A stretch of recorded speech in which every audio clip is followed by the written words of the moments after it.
Pour la prédication de ce matin, je vous invite à lire un des textes bibliques qui est prévu pour ce dimanche. Il y en a toujours quelques-uns, notamment un du Nouveau Testament, et on le trouvera dans la lettre que l'apôtre Paul a écrite aux chrétiens de Rome.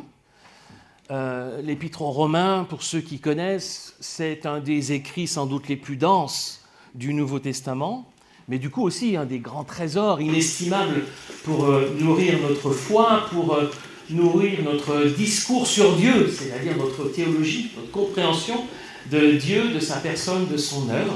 Alors ça demande parfois un petit effort d'interprétation aussi, mais ça en vaut la peine.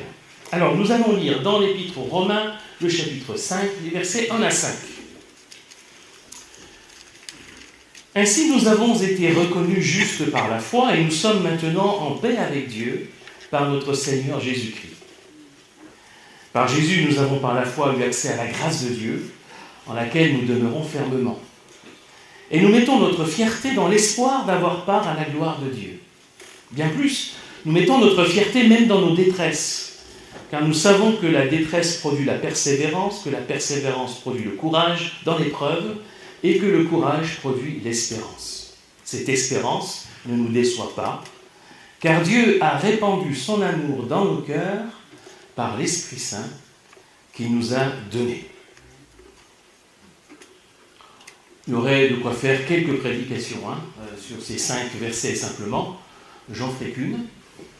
Et je n'aborderai pas l'ensemble de ce passage, mais en le relisant pour ce matin, je ne sais pas pour vous, mais pour moi, il y a dans ce texte quelque chose qui me surprend, qui m'étonne. C'est l'usage par l'apôtre Paul du verbe, de la formule « mettre sa fierté », 2 fois.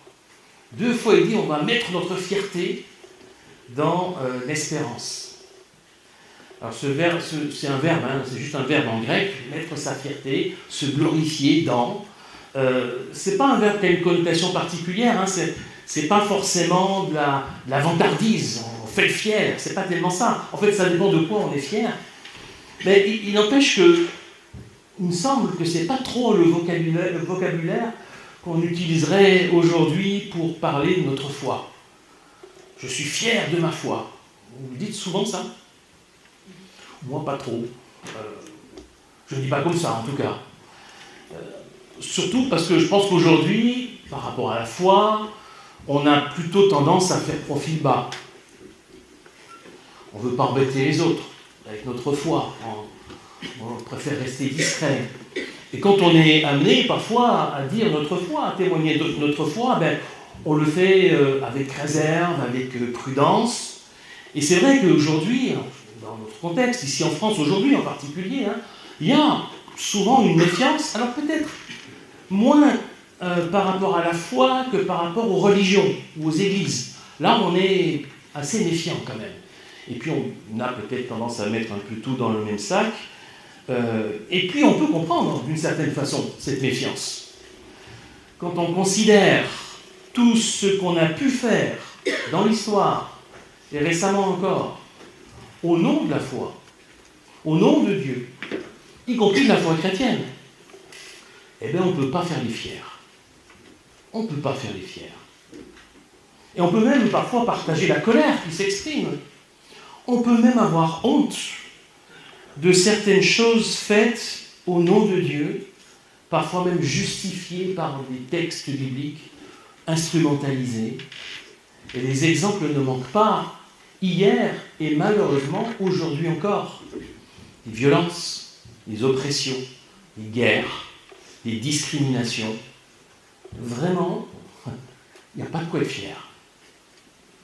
Évidemment, c'est trop facile de dire « mais ça c'est chez les autres, c'est pas chez nous ». Nous, on n'est pas comme ça. J'espère qu'on n'est pas tous comme ça, en tout cas. Mais on le sait très bien aujourd'hui. Il y a une libération de la parole dans tous les milieux, qu'il y a aussi dans les églises en général, et dans les familles chrétiennes aussi, parfois, des violences sexistes et sexuelles, des phénomènes d'emprise psychologique, des abus graves d'autorité. Oui, il y en a aussi. Et ça existe aussi chez nous. Il n'y a pas de quoi être fier. Et même, au-delà de ça, il faut même se montrer d'une grande fermeté dans la dénonciation de ces choses, de ces actes, de ces paroles. Surtout ne pas rester silencieux, refuser de nier, et pire encore, refuser de couvrir ce qui se fait parfois. Récemment, dans notre synode, rassemblement des églises de notre union, le synode a voté une charte d'engagement pour lutter dans les églises contre les abus et tout type de violence. Et c'est bien qu'on l'ait fait.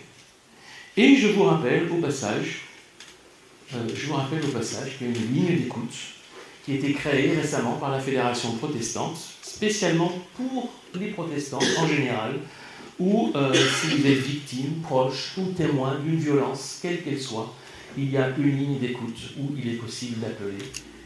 Cette ligne d'écoute, elle est affichée dans notre hall d'entrée aussi. C'est important de le dire, de le rappeler et de dénoncer ces réalités-là.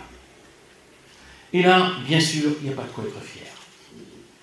Est-ce que, pour autant, ça signifie que ce que dit Paul ici, il faut le mettre à la poubelle? Est-ce que ça ne nous concerne plus? Alors, peut-être qu'on hésiterait de le dire comme ça, mais quoique, il y a une raison pour laquelle l'apôtre Paul l'a dit de cette façon-là. Vous savez, déjà, de son temps, il y avait des abus dans les églises. Et si on lit un certain nombre de ses lettres, de ses épîtres, on se rend compte que l'apôtre Paul n'était pas dupe et qu'il va même dénoncer parfois à ses lecteurs des abus d'autorité, des abus qui étaient vécus dans l'Église dès les premiers temps de l'Église. Ça, c'est malheureusement la réalité du cœur humain, et l'apôtre Paul dénonçait aussi cela. Ça n'empêche pas, dans notre texte, d'inviter ses lecteurs, de nous inviter à dire avec fierté leur foi. Mais alors, pour quel motif?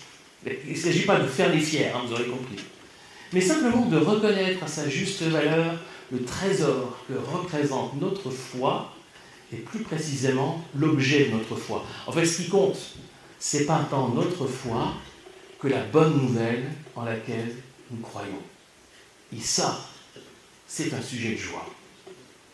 Dans les paroles de Paul qu'on a lues, il y a deux mots, me semble-t-il, qui résument cette bonne nouvelle dont on peut être fier.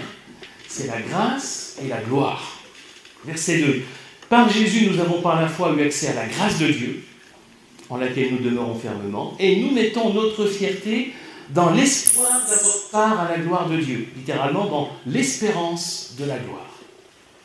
Et ça traduit, je dirais, la situation, la posture du croyant aujourd'hui, de tout temps d'ailleurs, entre ce qui est déjà là et ce qui doit encore venir, entre ce que nous avons déjà aujourd'hui par la foi et ce que nous attendons encore, parce qu'il y en a encore à venir. On pourrait dire que le croyant se situe entre la grâce et la gloire. Et c'est l'espérance qui fait le lien entre les deux. Paul parle d'une grâce dans laquelle nous demeurons fermement. Autrement dit, c'est quelque chose qui est vrai déjà aujourd'hui pour nous. On pourrait même dire que cette grâce, c'est le préalable à tout le reste. C'est ce qui est accordé de manière imméritée, c'est le don gratuit de Dieu. C'est ça la grâce. C'est le contraire de la rétribution, qui se base, elle, sur les mérites. Tu fais ça, tu reçois ça. Non, la grâce, c'est je te donne ça. Paul associe la grâce au fait d'être justifié, déclaré, vu comme juste par Dieu. Il parle de la paix, d'être en paix avec Dieu. Tout ça, c'est les fruits du don gratuit de Dieu. Alors, il ne faut pas faire de la grâce un concept trop abstrait, théologique, philosophique. En fait, la grâce, c'est avant tout la façon dont la faveur de Dieu se manifeste envers nous. Et c'est étroitement lié à la personne même de Jésus-Christ. Recevoir la grâce, c'est recevoir le don, le cadeau de Dieu, et c'est bien dans la personne de Jésus que Dieu se donne. Être croyant, c'est se reconnaître au bénéfice de la grâce de Dieu, c'est recevoir ce que Dieu nous donne, c'est rencontrer par la foi celui qui s'est donné lui-même, Jésus-Christ. Et de là, tout le reste découle. Alors, est-ce qu'on peut être fier de la grâce? C'est paradoxal. Ben non, on ne peut pas être fier de la grâce On peut être heureux, on peut être reconnaissant de cette grâce reçue que Dieu nous a donnée, mais ça ne peut pas être un motif de fierté personnelle, puisque c'est quelque chose qu'on a reçu. Être croyant, ça ne nous rend pas meilleurs que les autres. Il faut se le rappeler. Et pour se garder absolument, en toutes circonstances, de tout sentiment de supériorité. En tant que croyants, nous devons toujours refuser de prendre la posture du juge de notre prochain. Parce que nous ne sommes pas meilleurs que les autres, et ce n'est pas la foi qui nous rend meilleurs que les autres. Parce que ça, cette logique-là, c'est en fait le contraire de la grâce. C'est la négation même de la grâce que nous avons reçue. Donc on peut comprendre que dans ce contexte, lorsque Paul parle de fierté, eh bien, ça n'a rien à voir avec de l'orgueil, avec de la prétention. Justement parce que cette fierté, elle repose sur la grâce, sur le don gratuit de Dieu, et qu'elle nous fait entrer dans une espérance qui est basée exclusivement sur les promesses de Dieu, ce que Dieu promet de nous donner demain encore. Donc il ne s'agit certainement pas d'être fier de nos soi-disant exploits de croyants. Regardez comme je suis un bon croyant. Regardez comme je suis fidèle, je suis fier de ma fidélité. Faites attention, si vous êtes dans cette logique-là, je crains que la chute sera rude. Il s'agit d'être fier simplement du trésor que représente la grâce de Dieu. En fait, être moins fier de nous-mêmes que fier de Dieu et de son amour. Reconnaître à sa juste valeur ce trésor que représente la grâce de Dieu dans notre vie et le privilège de connaître ce trésor. L'aboutissement de l'espérance chez Paul, c'est la gloire. Alors, là aussi, il faut un peu l'expliquer. C'est quoi la gloire ? En fait, si on veut faire simple, dans la Bible, la gloire de Dieu, c'est rien d'autre que sa présence. La gloire de Dieu, c'est la présence de Dieu. La gloire promise au bout du chemin pour le croyant, c'est tout simplement la présence de Dieu dans toute sa plénitude. Ça, c'est la gloire qui nous est promise. Donc ça n'a rien à voir avec la gloire que pourrait nous offrir la célébrité ou des exploits sportifs, par exemple. Et il faudrait surtout se garder d'envisager la foi de cette façon-là, comme si on aurait des titres de gloire dans notre foi. Non. Au cas où on l'oublierait d'ailleurs, l'apôtre Paul nous ramène les pieds sur terre lorsqu'il dit que la vie chrétienne est faite aussi de paradoxes. Et de façon un peu surprenante, la deuxième fois qu'il utilise le verbe être fier ou mettre sa fierté, il le dit de façon paradoxale en disant « Nous mettons notre fierté où ? Dans nos détresses. » Alors, pas pour qu'on se réjouisse de nos détresses et de nos difficultés. Non, les détresses et les difficultés, c'est compliqué à vivre. Mais parce que ça fait partie du chemin d'apprentissage de la foi et de la vie chrétienne, où chaque étape peut être marquée aussi par l'épreuve et la difficulté pour nous faire avancer vers l'horizon de notre espérance. Nous mettons notre fierté dans nos détresses, dit Paul, car nous savons que la détresse produit la persévérance, que la persévérance produit le courage dans l'épreuve et que le courage produit l'espérance. Être croyant, c'est entrer dans un processus d'espérance. Il y a un horizon qui nous est offert. Ce processus dans lequel nous sommes, dans l'espérance, se révèle être certes parfois compliqué, en proie à des épreuves et des difficultés, mais chaque élément, même compliqué et difficile à vivre, peut s'avérer utile, parce qu'au-delà des obstacles, c'est le chemin qui compte. C'est l'aboutissement où mène le chemin.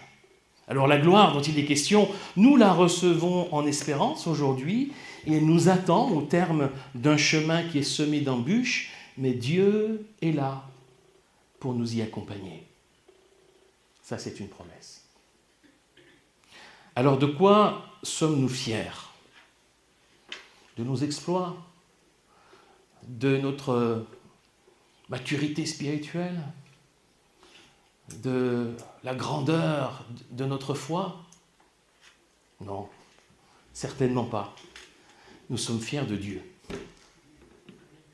dans notre vie. Nous sommes fiers d'être au bénéfice de ses promesses.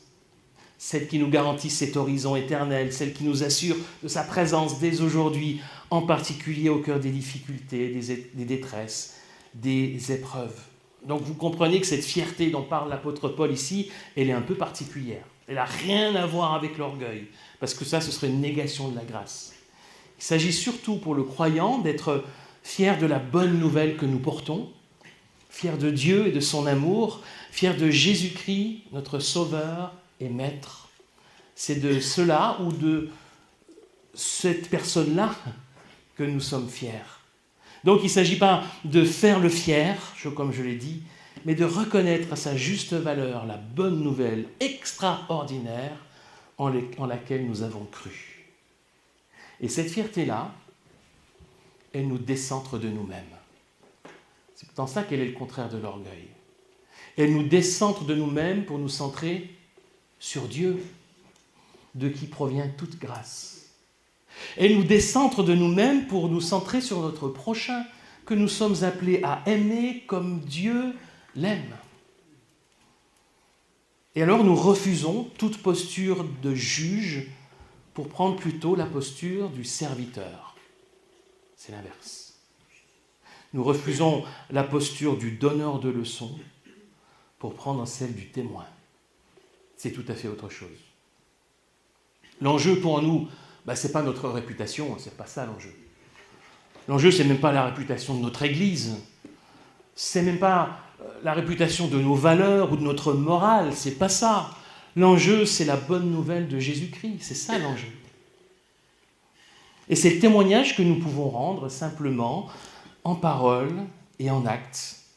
Le faire sans pression, sans manipulation, avec un respect total d'autrui et de sa liberté. Sinon, une fois de plus, ce n'est pas de la grâce qu'on sera témoin, c'est d'autre chose. Si nous savons être simplement serviteurs et témoins, rien de plus, rien de moins, alors nous pourrons être fiers tout en restant humbles. Voilà un paradoxe. Mais si nous sommes serviteurs et témoins, nous pourrons être fiers tout en restant humbles. Parce que notre fierté, elle ne reposera pas sur nous-mêmes, nos mérites illusoires, elle résidera en Dieu qui s'est donné en Jésus-Christ. Alors oui, simplement, et je conclurai avec cette formulation que je laisse comme une exhortation pour chacun d'entre nous, soyons fiers de la bonne nouvelle de Jésus-Christ pour assumer sans complexe notre foi et en témoigner sans honte. Nous sommes fiers d'Anaël et de Mélodie avec leur témoignage ce matin. Vous pouvez être fiers d'avoir la présence de Dieu dans votre vie. Nous pouvons avoir cette fierté-là parce qu'elle ne repose pas sur nous. Anaël, Mélodie, elles ne sont pas meilleures que vous, pas meilleures que moi, je ne suis pas meilleur qu'elles non plus. On n'est pas dans la comparaison.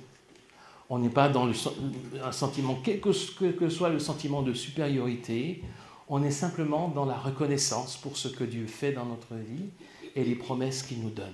Et alors, là, vraiment, je le redis, soyons fiers de la bonne nouvelle de Jésus-Christ pour assumer sans complexe notre foi et en témoigner sans honte. Amen.